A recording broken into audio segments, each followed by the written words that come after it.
I've spent a large portion of my life thinking about the events of my life.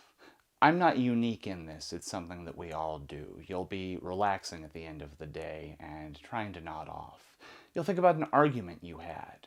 What if I'd said this? Would he still have said that? Or more viscerally, perhaps you'll just be sitting in a chair and you'll think of a moment, a close call. Maybe you were in a car accident and you'll hear the screech of tires and feel the impact. And suddenly your heart is pumping, the adrenaline is going, and you're there for a second. You recollect yourself and you calm down, but for just that moment, you were reliving the event. This is a semi voluntary action. We all do it and we don't have complete control over it. It's like scratching an itch. Neuroscientists think that it's something that your brain does as part of the process of encoding and recalling information. Which is to say that whenever you are deciding what information is long term memories, the things that will make you you in the long term, your brain replays some of those events, perhaps to see how you respond to them or just to think it through and wargame out possible consequences of the action.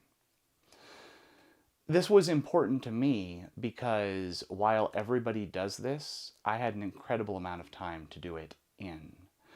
I recall an occasion where I was back in the hole. No celly, no paper, no books, literally no nothing, just my bedding and my clothes. I spent a whole week just thinking of the events of a single day, which had emotional resonance to me because what else are you going to do in that time? You can achieve an incredible clarity of recollection whenever you really devote yourself to that process. This was useful for me because it provided a framework by which I could recall the events of my incarceration. It wouldn't have been convenient to walk around taking notes. I didn't want a folder listing all the handles of the people I knew and the things they'd done. It's not hard to see why that's a stupid thing for an inmate to carry around. And no, guys, I'm going to write a book whenever I get out is not a valid response. I'm probably putting too much on it. Nobody would have actually cared, but I kept my notes in my mind. And a wonderful benefit of this is that I know when things happened and I recall them very well. A drawback of it is that I don't have exact dates. I had a framework, and what I used was who I had for a cellie. If I want to know whenever an event happened, when I got my first job, whenever I helped Scooby make some booze, I'm going to remember it because I know what years, what months I was cellies with Scooby, which is when I got my first job. I'm talking about timelines so much because I'm going to be intersecting with a known inmate, as it were. His name is Powder. He is a youth mentor and he gives speeches. He speaks on stories written by a current prisoner. Whenever I was celled up with Scooby, Powder moved in. He was just a couple of cells down. And I have to make clear that the guy that I'm speaking about, the guy that I knew, he may have very little in relation to the man Powder is today. I have good things and bad things to say about the Powder that I knew. But the Powder today, he again is speaking publicly as a youth mentor. He's renounced some of the gang stuff and he wants to help people not make the same mistakes he made. I'm making that very clear because, again, I have some negative things to say about him, and I really don't want anything that I say about who he was 20 years ago to reflect on who he may be today. All I can judge is based on the man I knew then. I'd rather speak about the positive things I knew about Powder than the negatives. He was a smart man. At least he had a good vocabulary and he seemed to be intelligent. You see, I have a nasty habit. I speak quickly and I use big words. That sounds like a small thing, but whenever it's important to you to be understood and you're excited to make a point, it's unfortunate to have to go back and, well, what does that word mean? Could you slow down a little bit? I didn't understand that point. I never had to do that with Powder. He and I may not have always agreed. In fact, we regularly disagreed. though respectfully. He always understood the point that I was making, though. I never had to, well, hold on, let me explain it to you. He got it. In addition to that, he was a disciplined man. There was one time that I got out for day room a couple of minutes before everybody else. This happened occasionally because I had a good relationship with the tower cop DeWall, and I had a table where I would put up some GED books and a little sign every day. So he'd let me out about 5-10 minutes early so I could set up at that table and get a shower before day room started. As I walked past Powder's door, I saw that he was getting ready to take a bird bath.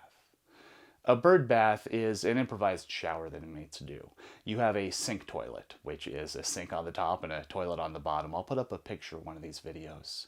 You fill up the sink with water, and then you kind of squat over the toilet part, and you pour water on yourself with a cup until you're drenched, and then you lather, rinse, repeat.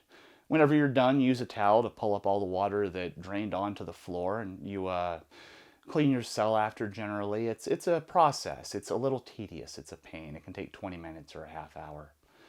I saw that Powder was getting ready to take a bird bath, and I let him know, hey man, they're going to run day room in just like 5 minutes. If you slide your towel out the door, I can put her on the shower and you're after me, man. It won't be but a couple of minutes.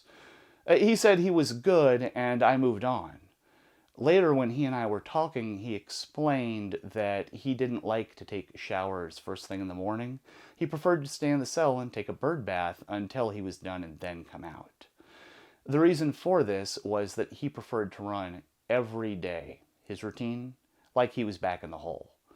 He went on to explain to me, in the hole, they come in at this time. They open up the tray slot. They give you your tray.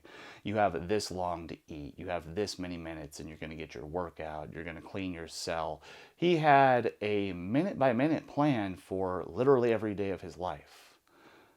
Well-organized time is a sign of a well-organized mind. I've said that 1,000 times in my life, and I think I said it to him right then, shook his hand. What a powerful thing to live your life like you're back in the hole, because that's the worst time you can do, right? They can't take anything more from you. If he starts with that as his default, really there's nothing the administration can do. He's winning. He was disciplined. He was smart. And those things didn't outweigh the negative thing that I have to say about Powder. And that's that he believed a bunch of racist gibberish. I don't mean low-grade racist gibberish like the guy who secretly has some sympathy for a Ku Klux Klan member because he's his friend. I mean, I'm not going to use the words he used, and I'm not going to dignify the things that he believed with a response, but they are as bad as that type of thing gets.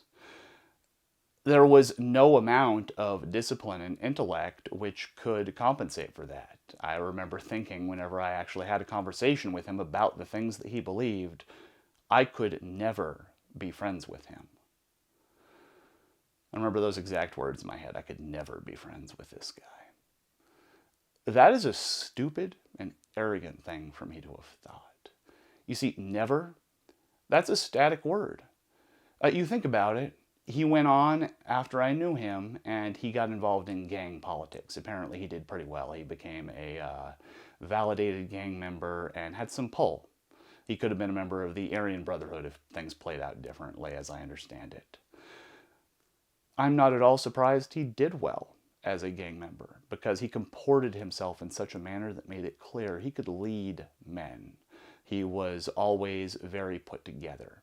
He had a tight program. He was smart and disciplined. He wasn't just a drug addict who came to prison and joined a gang. He believed this stuff. So of course we could never be friends, right? But that's the thing, is never is a static word. It's only been 20 years, not even 20 years. And now that feels like a foolish thing to say. He appears to have turned his life around.